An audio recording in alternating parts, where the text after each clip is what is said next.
আসসালামু আলাইকুম রহমতুল্লাহি বরকাতুহু। তে বন্ধুগণ, আশা করি আল্লাহ পাকের রহমতে সকলেই সহি সালামত আছেন।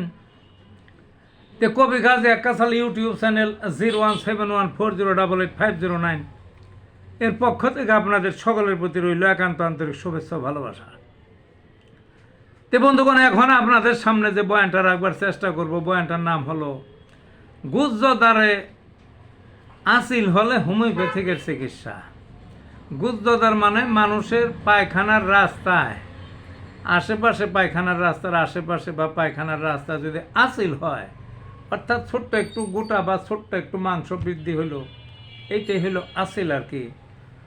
এটা হোমিওপ্যাথি নয়, এটা বায়োকেমিকের চিকিৎসা বলবো আমি, হোমিওপ্যাথি নয়।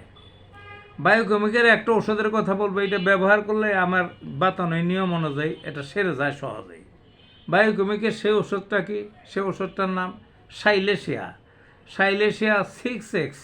সকালে 4টা ট্যাবলেট, বিকালে 4টা ট্যাবলেট খাইবেন, দেখবেন যে গুজ্জদারে যেমন তেমন আসিল হোক সম্পূর্ণরূপে সেরে যাবে কয়েকদিনের মধ্যে। ভালো থাকুন বন্ধুগণ।